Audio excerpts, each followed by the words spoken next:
I'm just waiting on notifications just to done. Okay.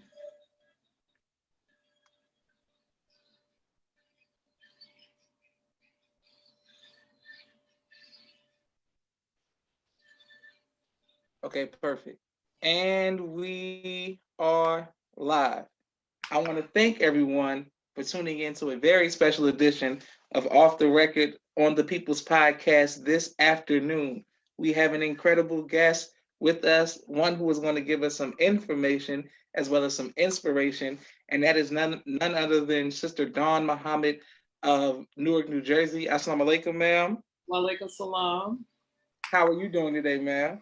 By Allah's grace and blessing, I'm doing very well, thank you. Excellent, excellent. And the first thing that we would like to know, Sister Dawn, is when did you first hear the teachings of the Most Honorable Elijah Muhammad? Okay, you're going to date me now, age-wise. I first heard about the teachings, my uncle, back in the I would say late 60s, early 70s. My uncle was a member of Mosque number 25 on South Orange Avenue in Newark, New Jersey. And I found a message to the black man, went searching in his room, which I shouldn't have been doing, but I found a message to the black man and started reading it at the age of about 10. Praise be to Allah. That was my introduction to the teachings. Yes, ma'am. And did you ever get to go to the mosque when you were younger, or did that happen later in life? To actually officially attend a mosque meeting happened later on in life, but what happened earlier on, my uncle's wife at the time, they had a bazaar at the Terrence Ballroom in Newark, or Symphony Hall, I'm sorry. And I went to the bazaar. So that was my first encounter with, a lot of Muslims. Beautiful. Praise be to Allah. And New Jersey, but especially Newark, is known for a lot of Islam and the influence of Muslims. What was it like growing up around that atmosphere?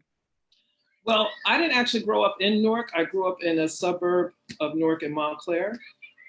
So what I did like, I would sneak and go shopping in the Newark area. And so what impressed me was watching the brothers on every single corner that you would go to. There was at least 5 or 6 brothers with the then Muhammad Speaks newspaper. And so, as a young girl, what have you, seeing these brothers in suits and bow ties and just, the way they used to look, that was very, very impressive to me, going downtown Newark and witnessing that. Praise be to Allah. Yes, ma'am. Well, how did you, once the Most High Louis Farrakhan rebuilt the nation, how did you come back, or come to the nation? How did you recite in the 80s, 70s? When was it? Well, here's the story. My cousins, like I said, they were in the nation, and I used to visit their homes. Their mother was very, very inspirational to me because she was an MGT, and she was this woman that I just admired because of the way that she dressed and the way she carried herself, the way she kept her home, those types of things. So I secretly started reading The Message to the Black Man. I was raised in the Catholic Church and went to Catholic school, was like one of the only flies in the butter, as they say, at the school at the time. And so because it was a religious school, I used to question a lot of things that we would talk about in religious classes. And then I used to be like, well, how come Black people don't get to do this? And why are white people get to do this? And how come they won't answer my questions when I ask them a question? They used to always say, well, you can't question God. So like I told you, I found my uncle's Message to the Black Man. And once I started reading it, even though it was at a young age, I was like, this is what I've been looking for. And so I started listening to the minister. He used to come up on the radios at 11 o'clock at night. I forget what the radio station was. But my aunt and I used to sit there and listen to the minister on the radio. So I became more in love with the teachings, just hearing him speak on the radio. But because my father was very, very strict in his house, he was not having it. And so I had to become a closet Muslim at the time. And so when the departure of the Honorable Elijah Muhammad came, I questioned my cousins, do you really believe that he died? How could you believe that he's gone?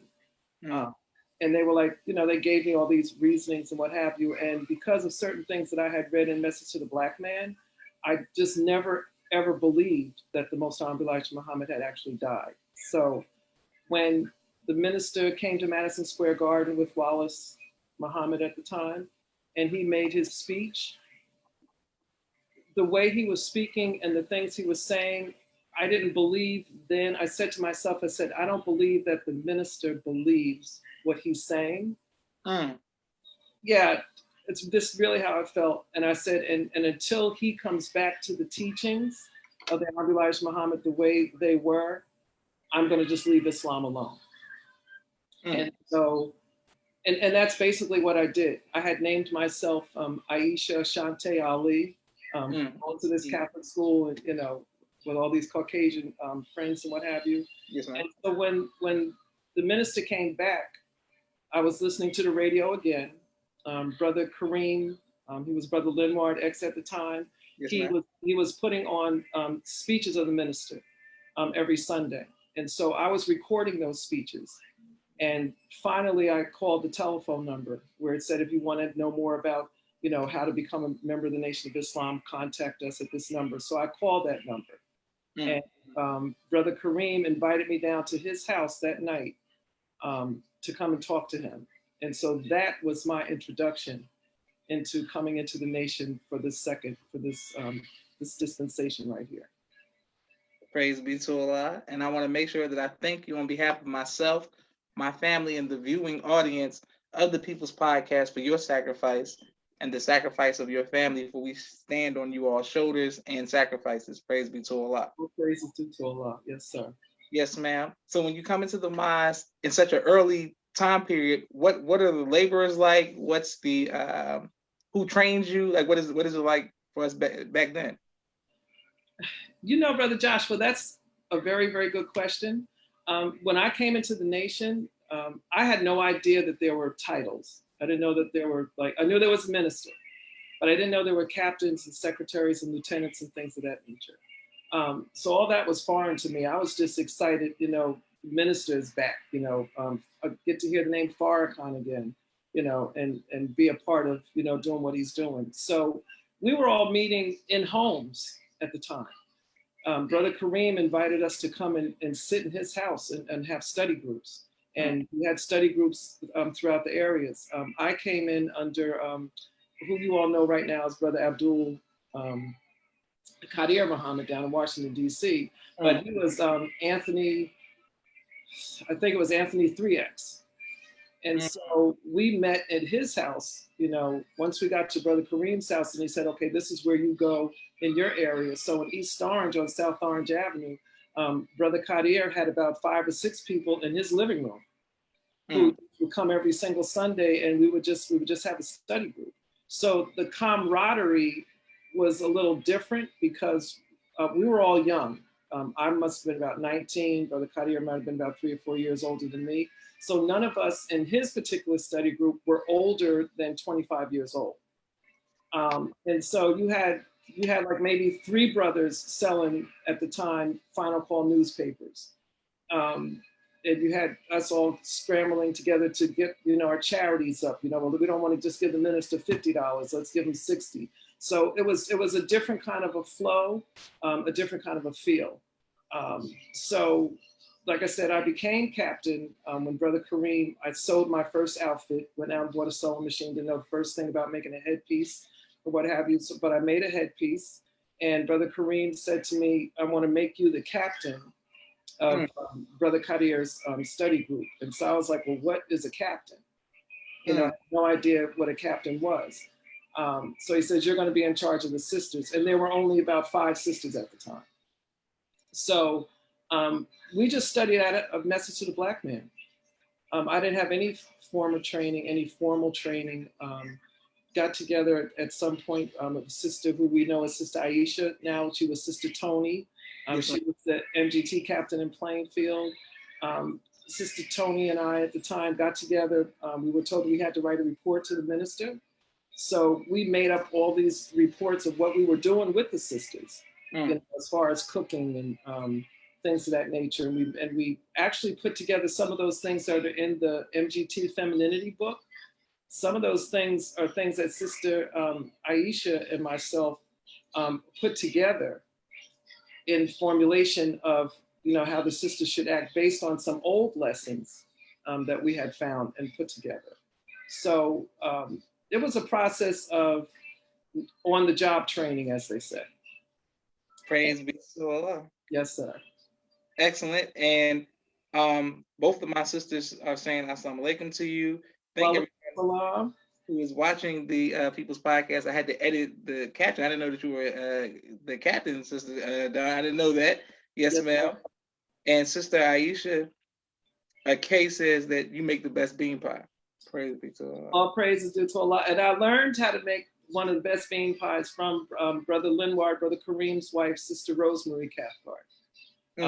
She makes the absolute best bean pie and taught me how to make it. And I actually learned how to make a living off of her bean pie recipe. And I do have to say in a non-bragatory way that I do make one of the best bean pies in the area. So, excellent. Praise be to Allah. Yes, ma'am. Brother Elifez and many others out of Jersey are constantly trying to get me to visit. So when I visit, can I taste the bean pie? You can have a full bean pie. Thank you very much. and a butternut squash pie as well. Okay, beautiful. I'll hold you to that because I like tasting different bean pies. Because growing up in Chicago, and we went to MUI. The bakery, like we ate it so much, it's like I got tired of that. So I love tasting different bean pies from other cities because I was like, okay, enough of this pie. Like I already know how this tastes. So, but you won't want a Chicago pie after you have mine. Okay. Yes. Yes. Sir. My next question is, what was it like for you meeting the Most Honorable Minister Louis Farrakhan for the first time? Let me see. I'm trying to remember exactly when was the first time. It was in Boston. And he had made a speech, and I had rode up to Boston with Brother Kareem and his wife, Sister Karima. And she said, we have a surprise for you.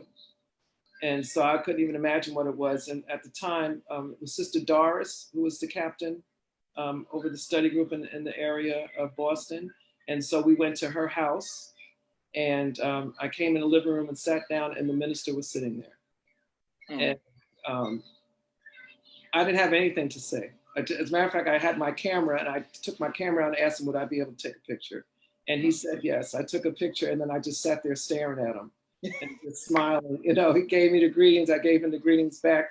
But he was just very, very laid back and melancholy, and I didn't want to disturb his peace. So I was just absorbing the moment. That was the first time. And it was a blessing. All praises due to Allah. Yes, ma'am. And can you tell us one of your favorite memories from being with the minister from so long?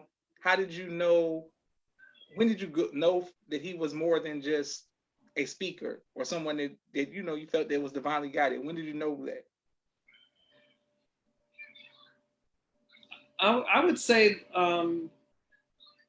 during that time frame before the fall of the nation. Oh, you knew back then, okay. And I say that in all sincerity, Brother Joshua. I had this deep love for the minister, just hearing him speak. And then that's why I always said, like, you know, I was going to wait for him when he stood back up. And then when he stood back up, my love for him was just like, I'm going to do whatever I can to help this man. One of the best memories I have of him is I had the opportunity to drive with him and Brother Kareem from Jersey, from a speech that he gave, to Boston. And the process, and this is in the very, very beginnings, even before we had Savior's Day 81. And we were in the car driving, and we stopped at a gas station. And so Brother Minister got out the car to go use the restroom. And so I said to Brother Kareem, I said, aren't you going to go and protect him, or, you know, go with him to the bathroom? And Brother Kareem's response was, he don't need nobody to go to the bathroom with him. He's a grown man. He knows what he's doing. And I was like, I don't think so. So I get out the car, and I just immediately went into the, you know, not into the restroom, but went into the area where the restroom was, you know, looking for him. And so he comes out and he goes to the telephone. And so I just blocked him because the two men were walking towards him. And so everywhere they moved, I moved. I mean, it was just instincts. It wasn't a thing where, but I knew that I was going to protect him because nobody else was here and I didn't want anything to happen to him. And so I did just that, moved, certain ways to prevent them. And then once he was finished with his phone call, then I walked back with him to the car. And so he mentioned that in one of the laborers meetings we had years down the line. And he said to the believers in the laborers meeting, he said, Sister Dawn is one of my best security. And I said to him, I said, I don't know about all that, Brother Minister. And he said, well, I know about that. And then he explained that story. So, but that was memorable to me because then we drove up to Boston, got to his mother's house in there. I'll be pleased with Sister Samaya. She had lost her keys and she was very, very upset, about having not been able to find her keys. And he was very, very gentle with his mom. I thought that just watching how he interacted with his mother was just a really, really beautiful thing. He was very, very gentle and, soothing to her. And she was saying, Jean, I don't know where my keys are, that type of thing. But the one thing I want to mention about Mother Samaya, we were having dinner. She had fixed dinner. I didn't know the first thing about the order of how you're supposed to use spoons and all that kind of thing. Yes, and I wound up using the wrong spoon for the soup. It was supposed to be for the dessert. So I had to go into the kitchen where she was and ask her for another spoon. And she said to me, she goes, what kind of MGT are you that you don't know what spoon to use? They don't teach you that MGT class. And I was embarrassed because she said it so loud. I said, now how do I go back into the dining area and sit down with the minister after not knowing which spoon to use?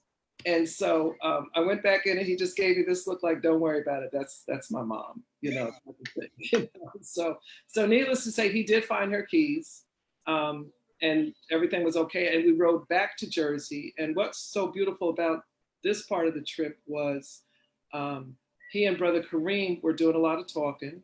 The minister even went into doing some singing. And the roads were icy. And so, coming down from Boston, it's all downhill. And we were in between all these trucks. And so the minister was saying, oh, Allah, just guide us, be safe and get home and all that kind of thing. And so we had to stop in a truck stop. And so he parked in between all these big rigs. And once again, they went to sleep.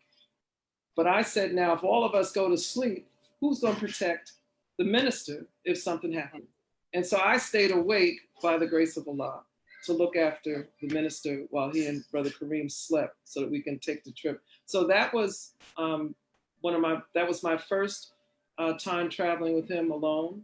And that was one of my most memorable. I do have another story to tell you later though, but that was very, very memorable for me. Praise be to Allah. Now, do I need to give you a key word to remind you of the story? Or you going to remember it for sure?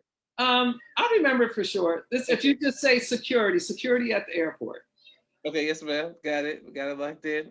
Praise be to Allah. Thank everyone who was watching the People's Podcast, and thank you very much, Sister Captain Dawn, for giving us these great testimony, being transparent, and giving us this great history. My next question is, well, speaking of you doing security, being a sister in the early days of Jersey, the crime, and depending on how people felt about the Nation of Islam, have you ever faced fear? And if so, how did you overcome that fear?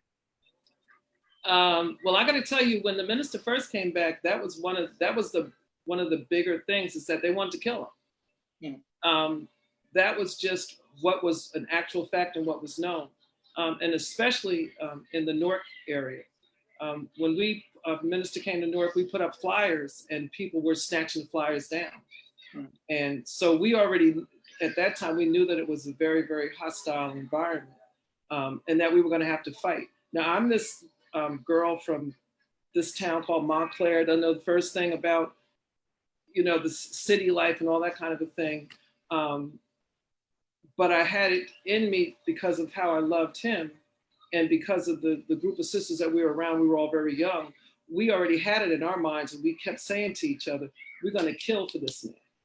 So that was the driving force within us. And then Brother Kadir was the type of brother who would say, y'all can't come around me as no punks.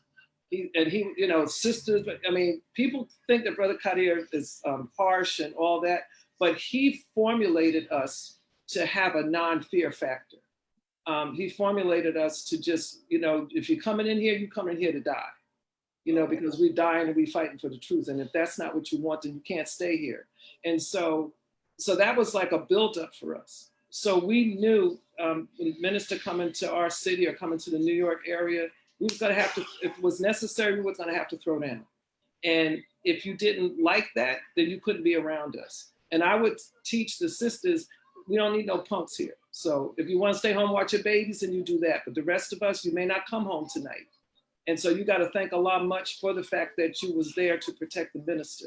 You know, security, we used to stand security the whole entire time of a lecture. And we would teach, you're going to protect the minister. You're not going to hear the lesson. As a matter of fact, you shouldn't even hear his voice. You should be so keyed into what you're supposed to do as far as security is concerned that you don't have to worry about anything else. So when we used to come into the towns like Chicago for Savior's Day or different areas, the first thing they would say was, well, Newark is here, or the East Coast is here, so we don't have to worry about nothing now. So we had established a reputation, you know, that's who we were. And it wasn't pompous or, you know, well, we here, that kind of thing. It was just the security of knowing that our brothers and sisters cared enough about us and we cared enough about them that they didn't have to worry about certain things. So I hope I answered your questions. I feel like I went around the world a little bit. Oh no, man, you answered the question for sure. So, but it was definitely a different kind of a vibe. My first fear was we were in Philadelphia, and they had already told us that Philadelphia was a different kind of a town, that they come with machetes and, you know, guns and all that kind of a thing. And I actually had my first take on a gun. And the sister had to call and I had to go and get it. And I was like, what am I supposed to do with this? You know, so I just called on Allah. I was like, Allah, just protect me and the sisters that are in this room and help us do what we have to do. And so we took the gun out, took the person who had the gun out, and that was pretty much it. So yeah, that was my first. And after that, it was just like, they're gonna shoot me or I'm gonna shoot them, and I'm definitely not letting them shoot me. So all praises due to Allah. Praise be to Allah. Yes, ma'am. Well, so the captain, I'm enjoying your spirit. I wish that we have met. I would have already asked you some of these questions in person. I can't wait to see you in person now. Praise be to Allah. Yes, ma'am. How did you keep your balance, or do you keep your balance of being so strong on one sense, but then saying, you know, the book of femininity and things like that? What advice would you give to the sisters who are coming up after you to how to be feminine yet be strong? What advice would you give them? We were always taught that you are a woman first. You know, that you are God's woman first. And so with that encompasses your femininity. You know, with that encompasses there's a time and a place for everything. You know, there's a time to be, you don't want to be man-like, but you want to be feminine but strong. And feminine and strong does not mean that you take on manly characteristics. It just means that you take on a stronger version, not a soft side of yourself, but you take on that strong side of yourself. It's just like being a mom. You have to be sweet to your children and, you know, gentle and what have you. But then when it comes time you have to put that grip in there, then, you know, you're still feminine with it, but you got a strong way of taking care of it and dealing with it. To answer your question, how do you find balance? You know, being in a place of position sometimes is very, very hard because I was always taught when they put me in the position of captain that you can't lower your guard around your sisters because then the respect is lost. Like, if, you know, you can't let them see you do certain things, even though you may like to, you know, dance and get down and all that kind of thing. Sometimes you can't do certain things because then the respect is lost. So the balance there was kind of hard because I was young. And I dealt with older women as well. And so then there was the thing of, you know, who does this young girl think she is? You know, we've been in the nation all these years and she's just going to come in and try to tell us what to do. So a respect had to be built up. So it was a thing where you didn't let the position get so crazy into your head. You let the love of being a sister be what was crazy in your head. And then that made it so that there wasn't a whole lot of animosity, or we were actually sisters. And I'm more sisters now with some of the sisters who I came in with 40 years ago. Yes, ma'am. Because we came in as like children and we just built this bond. And so it's like if Sister Dawn needed something, they know they could come to me, and vice versa. Like your brother, your uncle Jamil. Yes, ma'am. He's more like my blood brother to me. You know, he's not just a brother in the nation. He is like, and that's how we really have to get back to, you know, we are all blood brothers and sisters. We're not just brothers and sisters in the nation, you know. And so we was willing to die for each other. Like my sister got into a situation, I would literally push her out the way, and I'll take that bullet for you, you know. And that's the kind of spirit that we had, you know, that it wasn't no thing. It's like, no, she don't have to worry about that. I got this, you know. So praise be to Allah. Praise be to Allah. Beautiful. Yes, ma'am. And you getting a lot of love. Thank everybody for liking and sharing and supporting the People's Podcast. Marvin Muhammad says he has that effect on people. Thank you very much for your great word. People thanking you and liking. Once we put it on YouTube, you will get a lot more comments as well, ma'am. All praises to Allah. All praises to Allah forever. Yes, ma'am. My next question is, I always ask people about the Million Man March. And as a sister, how did that impact you? I was pregnant at the time and couldn't get too involved with the Million Man March. Yes, but sitting home, watching the television screen and just seeing like at 4:00 in the morning how people were starting to come in. And then knowing at the time that I was having a son, it impacted me a great deal, you know, because just to see well, first of all, the fact that the minister could say, I want 1 million men to come to Washington, D.C. And then to watch the buildup of that. See, a lot of people don't talk about the buildup of the Million Man March, where the minister went around and had just all male meetings. And to be able to see, like in the armories in New York, where the men would come out in droves to come to the armories and hear the minister speak about what Black men needed to do before they even got to the Million Man March. So the buildup was very, very important. It was very, very like exciting for me, because you knew from the buildup that no matter what they were going to try to stop to do, that Allah was going to bless the ministry to get done what he wanted to do. And so once that took place, the Million Man March, it was just like the buildup brought about the end result of it. And so it was, you know, it was heart-wrenching and tear-jerking to see the magnitude of Black men coming to DC. Beautiful. Praise be to Allah. And thank everybody for continuing to watch People's Podcast. And thank you again as a captain. As a captain, or in your tenure in the nation, what has been your greatest trial, and how have you overcome that trial?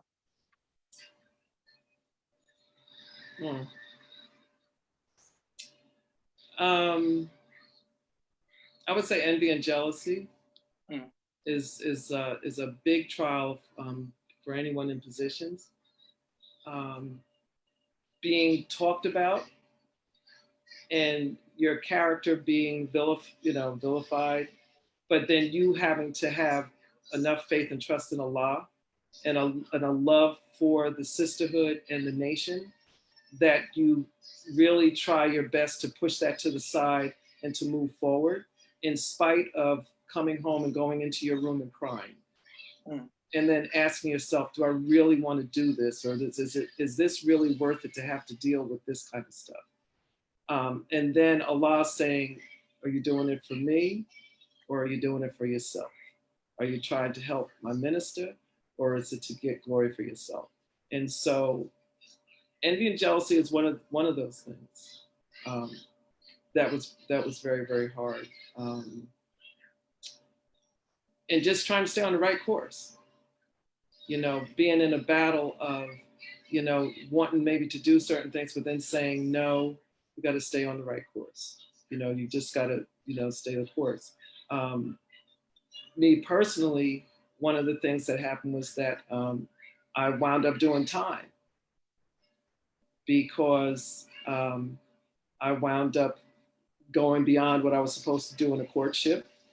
And then, you know, becoming pregnant and then having to be put out the nation. And I think one of the things that was hard about that was coming back after, you've done all this great work and you made a mistake, but then people start judging and downgrading and what have you. And then it's like, do I really want to go back? Or, how could they think that about me when so that was a battle as well.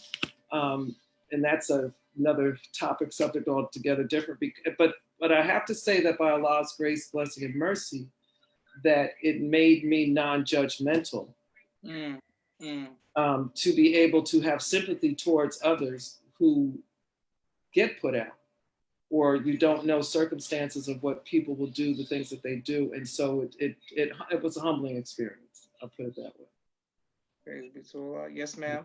And Captain, what advice would you give to those of us who may be either put out or have been out and are trying to come back? I would say to that your first duty, obligation is to Allah. And when you're going through your trial and you're being separated, that you have to stay on the course. Just because you've been put out or you've been dismissed, don't allow yourself to get negative. Don't allow yourself to become bitter, because the trial and the mistake was yours. And for whatever reason it took place, Allah saw fit for it to happen. So take the lesson that Allah is giving to you to improve yourself, and take the lesson that He's given to you to make yourself better and to help others to be better. And to just strive hard no matter what, to keep the three in focus. And that's one thing that we used to always teach, especially in the orientation class. You're here for three reasons: Master Fard Muhammad, the Most Honorable Elijah Muhammad, and Honorable Minister Min Farrakhan. And don't get wrapped up in personalities unless it's those three, because the other personalities will come and go, but those three will stay. And so if you get wrapped up in the three, then whatever comes your way, you may waver a little bit, but you will always say, Allah is God. Allah is sufficient. Most Honorable Elijah Muhammad is the Christ, and He's who I'm here for, and I'm here to help the Honorable Minister Min Farrakhan. So you don't allow yourself to get caught up in a lot of craziness, because Allah is allowing certain things to happen to you for your betterment and not for those around you. Praise be to Allah. Yes, ma'am. And I have a follow-up question with that. Seeing how the Most Honorable Min Farrakhan is saying, especially recently, he's going to depart soon, and you've already witnessed it from the Most Honorable Elijah Muhammad departing. What advice would you give to the future generations who never had experienced that, as far as holding our faith and keeping 10 toes down in Islam? Well, we weren't given a warning when the Most Honorable Elijah Muhammad left, so it was a shock. It was something that's like, what in the world is going on? But the minister has been preparing us for years. So and in preparation, we should have been getting our minds together for what he has said is coming. So when it takes place, it's not necessary for us to be hysterical or what are we going to do? You can only feel like that if you haven't gotten in your mind to prepare yourself for what he has been telling us all along. So study is very, very important, but practicality is important also, So like he's saying it right now, I'm in tears just thinking about it. However, I'm more in tears of joy for him, because here's a man that has suffered more recently, many, many years of being in pain from his physical situation, for him just working so hard for us. We should be, when he says, I'm getting ready to leave, we should be saying all praise is due to Allah, that you finally get to go and see the Most Honorable Elijah Muhammad. I can't wait for him to see him. I'm just like, because been around him enough to see how hard he has worked, what he has sacrificed, what he has put up with, what he has tried to do to make us better. I just like thank Allah much, that you get to go and visit, because he deserves that. Yes, ma'am. So almost like a person when they die, like we know they're going to die, and we're sitting here holding on, saying, "Oh, I don't want you to go. Please stay." We're being selfish. You know what I'm saying? So I think we should be, I don't want to say afraid out of fear, but we should be joyous that he's going to where he's going so that he can come back. What we really should do is just ask Allah, make me worthy to be here and alive when he comes back. That's all I want is Allah. If you find me fit to be worthy to see him upon his return, then I'm thankful. If not, and my seed goes forward, then that's what, you know, but I'm happy that the minister is going away because we're taking him for granted. You know, it will give us an opportunity to really put the boots down on the ground and walk the walk and not just talk the talk. It'll separate the wheat from the tares, the true believer from the disbeliever, from the hypocrite. It'll do a whole lot of stuff that needs to be done. But the most important thing of that is that the minister gets to go and see the Father. And that's my joy. I'm in tears about it, but I'm in tears about it because it's going to be painful. But because he told us a long time ago, don't have no funeral because I'm not going to be dead. Allahu Akbar. So even when he got sick the last couple of years, I was saying to myself, well, we know he's not going to die unless it is Allah. We know that this is preparation for him getting ready to go. So, we're going to pray for him, but we're not going to sit around boo-hooing because we already know what's going to take place. So the trial is not his, the trial is ours. Are we going to fight amongst each other? We're going to start acting like fools, or are we just going to do continuously what he has asked us to do? Beautiful. Praise be to Allah. And since Capt, I'm coming to these comments, you're getting a lot of comments, a lot of love. We're going to have to do a part 2. I got to just throw that out there because I think people are going to come back and need some inspiration down the line for sure. Brother Joseph says, Assalamu alaikum. Salam, Brother Joseph. Darnell says, Assalamu alaikum. Sister Toy says, first is the captain. Sister Naima says, Teacher Muhammad. Marva Muhammad says, thank you for your transparency. My sister Naima says, thank you. So many people are just showing love. All praise to Allah. Yes, all praise to Allah. I remember y'all's mom. Oh, yes, ma'am. I remember her as Stephanie. Sister Stephanie coming into the mosque as a little girl and what have you. And I've watched her progression to Sister Sharifa. And so she was a beautiful example from the very, very beginning. Very, very humble and sweet person. And so I loved her evolution. Praise be to Allah. What she has become. Praise be to Allah. Yes, sir. Yes, ma'am. I have a quick 60-second commercial break for all of the sponsors of the People's Podcast. This episode, we have hold on one second. We have a lot of new sponsors this month, and what a way to start off with none other than Sister Captain Dawn, who is giving us some history that I definitely didn't know. Hold on one second, ma'am. Hold on one second. Okay. If you all like to be a sponsor or donor, please Cash App the People's Podcast to keep us this great content going.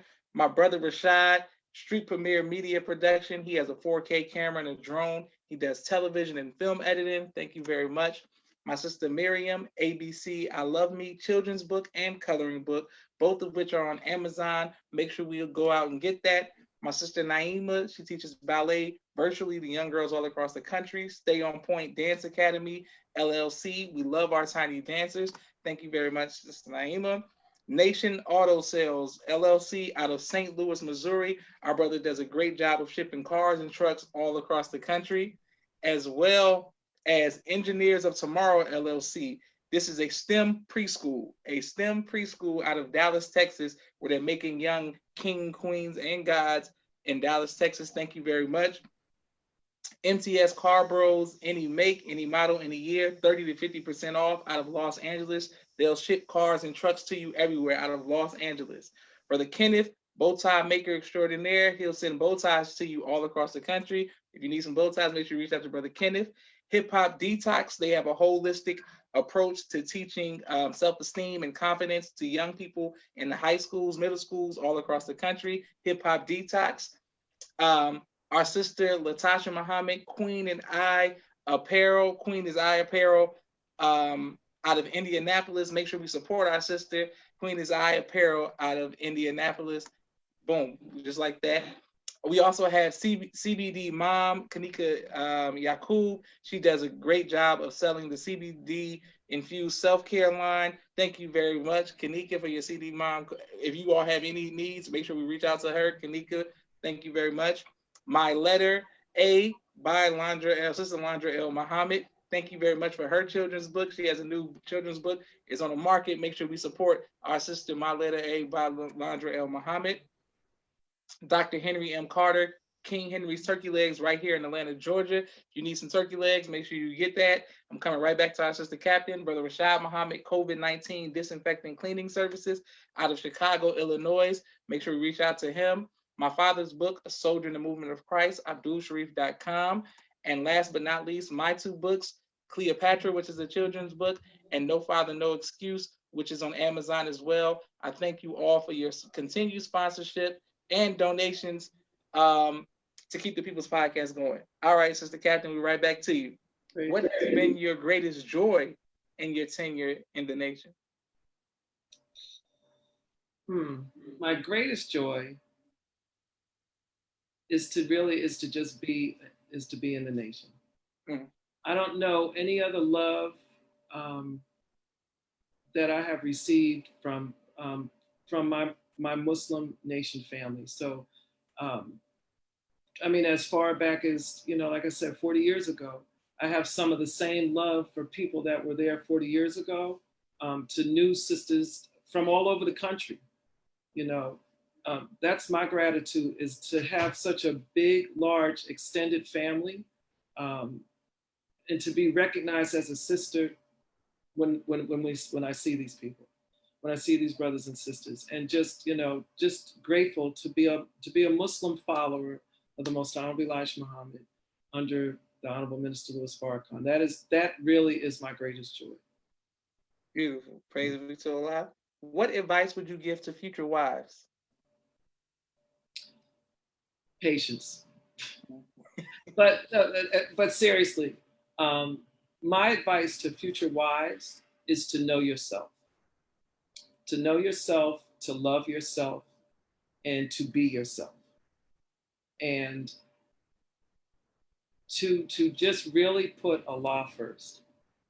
Know that when you, this is what I used to tell the sisters, when you come into the nation, from your orientation, a marriage is taking place. And so my marriage was to Allah, Master Farrakhan Muhammad. And so without taking that out of context with just what a marriage was, I interwove myself to the God. And then it was to the Most Honorable Elijah Muhammad, and then to the Honorable Minister Louis Farrakhan. So, and when you're dealing with a husband, don't deal with each other as Negroes, but you have to deal with each other as Muslims. And recognize that your husband is not an FOI first. And the brothers should recognize that their wife is not an MGT first, but that she is a Black woman and he is a Black man. And so we want to deal with them on the level of him being a man who is striving in the way of righteousness and striving hard to be an FOI, just like you are striving to be an MGT. But you are not a complete MGT yet. He is not a complete FOI yet. So he's going to make some man mistakes. He's not making the mistakes as an FOI. Just like you're not making the mistakes as an MGT, he's making the mistakes as a man who's still, or you're making mistakes as a woman teeter-tottering from a Muslim into the world. So, and I say patience, have patience with yourself. Have patience with your mate, but more importantly, you have to be true to yourself before you can be true to the person that you're going to marry. And the minister told me one time, he said, tell the believers, tell the sisters, not to marry a person and say that I can learn to love them. He said that is a very, very big mistake. And I hear a lot of brothers and sisters say that, well, I can learn to love them. You don't want to learn to love somebody. You want to actually have some kind of feelings of something there that the love can project itself onto. But don't say, I'll learn to love that person, because you may never learn to love that person. If you never learn to love that person, then you will always be in a marriage that's not going to work. So that would be my advice for future sisters. Beautiful. Excellent job, Sister Capt. Excellent job.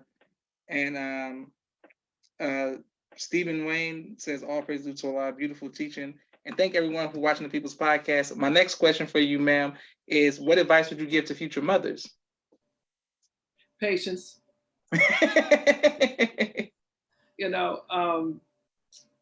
Patience is really a virtue. And being a mom is a very, very, very, very, very, very big job. It takes away, let me say this, it takes away a lot from who you think you are to make you a better person that you are. And so that's why I said you really need to know yourself into the marriage and to be true to yourself. You know, be patient with your children. Know that there's not a book that's written on what's, you know, what the 1, 2, 3, 4, 5s of what your children, you know, you need to do as a mother, you know, and keep Allah in that respect of what you need to be as a mom. Because Allah is going to always guide you no matter what it is, you know, and take advice, but don't take everybody's advice. Mm. You be the mom you want to be for your children, according to how Allah wants you to be a mom to your children, because each child is different. Don't group all your children into one mold. Treat all your children as individuals because that's who they are. Love unconditionally, and just be patient. There's a whole lot that could be said to that, but in order to be a really, really good mom, you have to be patient and you have to be tolerant. You're going to cry many, many nights. And motherhood does not stop once they turn 18. I remember I used to say, I can't wait till this child turns 18. But you're going to be more of a mother after they get married, after they have children, until the day you die. So it's a lifetime investment. Beautiful. Yes, ma'am. And Sister Captain, you told me to make sure we come back to you, security at the airport. Oh, I just wanted to share this story, just so that people who are just coming into the nation can see like how the security got tighter for the minister, and some of the things that we had to do, how we had to sacrifice, and how we had to always be on the alert. You know, when you say all general orders are in effect and what you have to do, sometimes that means different things to different people. And so one time I was home and just lollygagging, and I get a phone call from Newark Jr., who was Brother Linwark's son. And he says to me, he goes, Dawn, what are you doing? And I said, well, I'm just sitting home relaxing. He goes, well, you got to go to the airport and pick the minister up. Mm. And so I said, minister who? You know, so he goes, Farrakhan. So I said, what do you mean I have to go pick the minister up? Where are the brothers at? So he said, we don't have no time to talk. The brothers are all in New York City because the plane was supposed to arrive in New York, but because of the weather and stuff and the fog, they had to land him in Newark. And there was no brothers in Newark area because everybody had gone to the New York airport. Mm-hmm. So I'm sitting there like, I don't know how to get to New York. You know, I don't want to put the minister in my car because my car was dirty. Yes, sir. And so I had to go outside, take everything out of my car, clean it up to make it worthy of the minister sitting in it and not to have to embarrass myself. And so, and then on top of that, you know, Brother Joshua, he used to travel with the minister and bring all this equipment. It's not like it is now where, you know, modern technology is made. He used to bring all this equipment. And so I was told you have to bring somebody with a van. So I said, where am I supposed to get somebody with a van? So it just so happened that my brother had a van. So we get to the airport. The minister comes out angry as all get up. And Brother Captain Theron at the time was with him. And Brother Joshua. And so my brothers loaded up the equipment on his truck with the minister's clothing and what have you, and put what he could in my car. And then they we got ready to leave. The minister said, Sister Dawn, do you know how to get to New York? And I said, no, sir. He goes, just drive. And I was like, I can't have no accident with this man. I don't know about these parkways, none of that. He goes, sister, don't worry about it, just drive. So, and then the interim of the conversation, it was a Tuesday night. The reason why I remember, because it was MGT class on Tuesdays.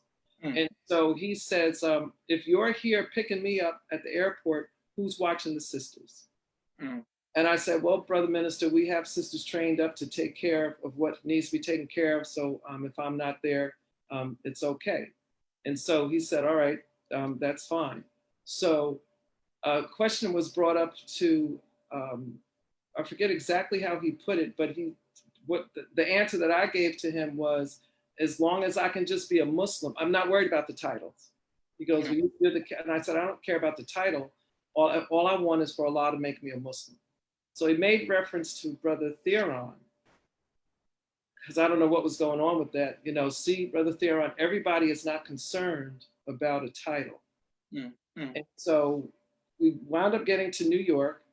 And as soon as we get to New York, in the interim, the brother's truck caught on fire. mm. So all the clothing and stuff, you know, so I didn't know that, but they were battling that. And so when we get to the city, the brothers run out and they grab the minister, go into the hotel and leave me sitting in the car. And so the minister asked them, well, brothers, if all y'all are here with me, who's watching Sister Dawn? So it just goes to show his love. He was never real pompous about himself. He was always concerned about everybody around him. So the brothers had to come and do security for me as well. The point I want to make with that is we always have to be prepared for anything. Because who would know that you never know what you're going to have to do and what you're going to have to be prepared for. And supposing I wasn't able to pick the minister up, but then it also taught the brothers, everybody can't go to a certain spot. Somebody got to stay behind in case ABC doesn't work, and you got to go to the next bunch of letters and what have you. So it was just a mind thing for me to keep your car clean. You know, because you don't know who's going to have to get into your car. The other situation that happened with that, right after that took place, that's when we went into the thing where we weren't going to call each other brother captains and sister captains anymore. It was just we're going to call each other brothers and sisters. And then the MGT class was changed to Saturdays because we had MGT classes on Tuesday nights at 7 o'clock. And so a lot of changes took place that, you know, the believers don't know about because maybe certain things that happened along the way. But that was a memorable thing for me as well, because I had, you know, was not prepared and had to get prepared at the very last minute. So it just goes to show that we have to be ready for anything that's going to take place and to just go with it. Praise be to Allah. Excellent teaching. Excellent teaching. And my sister Naima says beautiful testimony. And we want to, so to be clear for those who may not understand, so Brother Theron was the first Supreme Captain. Right. And the minister. So when you say Theron, so people who watching, they can know the first Supreme Captain, you, Brother Joshua Farrakhan, going to meet Brother Kareem, Minister Kareem. Right. Okay, perfect. That's a great story. The minister had a speaking engagement in New York, and he couldn't get to New York because of the weather. So we were watching the weather. We weren't watching the weather back then the way we start watching the weather now. So. Yes, ma'am. What do you do for fun, Sister Captain? For fun? Yes, ma'am. Well, nothing right now because we're quarantined. I do a lot of things. I enjoy my children. I have grandchildren now, so I enjoy my grandchildren. I sew. I make my pies. I consider myself a health and wellness professional. So I, in the process of starting a podcast or information to help people for a number of things that I do with health, like EMF radiation and stuff in the wireless world, you know, with your cell phones. A lot of people don't understand, you know, the dangers of the radiation and stuff coming from your phones and all your wireless things and protection you need from that. Deal with essential oils, because I think we should change our medicine cabinets from medications to, you know, doing some things with oils and things like that. So I do a number of things like that for fun. I like to read and I study for fun. And I try to enjoy my life. That's what you need to do for fun, is to really just enjoy your life. Yes, ma'am. What type of music do you listen to, ma'am? All of it. Okay. I don't like y'all's newfound rap stuff, but you know, I try to deal with some of that. But because I have young nieces and nephews and things like that, and so I don't want to be this prude that every time something comes on, I get to roll in my eyes and, you know, criticizing and being judgmental. I like old school stuff. I love Earth, Wind, and Fire, Blue Magic, Temptations. Not a Beyonce fan, but I can listen to her a little bit here and there. You know, love Whitney Houston. Okay. You know, so music in general, I just love music. I like jazz. I listen to a lot of Aerosmith and some stuff like that. Okay. I like Aerosmith. So, you know, Phillips, what's the guy?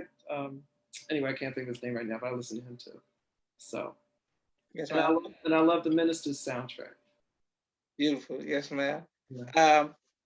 Will you ever write a book on your personal life? I've been thinking about it. I really and truly have been thinking about it. So I'm going to start jotting down little memoirs and things like that. So, I don't know who would want to read it, but maybe somebody might. You never know. So I would like to read it, and I know my viewing audience would definitely like to read it for sure. praises due to Allah. Yes, sir. Well, that's inspirational. So I will definitely consider it. Yes, ma'am. And what would you like your legacy to be, Sister Catherine? Oh wow. I think I have to improve on my legacy. I would like my legacy to say that I was a strong, dedicated soldier by the grace of Allah. Praise be to Allah. Beautiful. Now, Sister Captain, if there any sisters who are watching and want to be inspired and who may need some advice from time to time, is there a way they can reach out to you on social media? I'll give you my email address. And then that way, if they need to do any more than that, then they can certainly reach out to me at naturallydawn55@gmail.com. So that's naturallydawn55@gmail.com. Beautiful. Praise be to Allah. Well, I want to thank everyone for watching. Thank you for giving us this great history that we definitely didn't know about. And once again, thank you and your family for you all sacrifice. This is Joshua Leonard Muhammad signing off of the People's Podcast. Assalamu alaikum, ma'am. Wa alaikum salam, and thank you, Brother Joshua. Yes, ma'am. Thank you all for watching.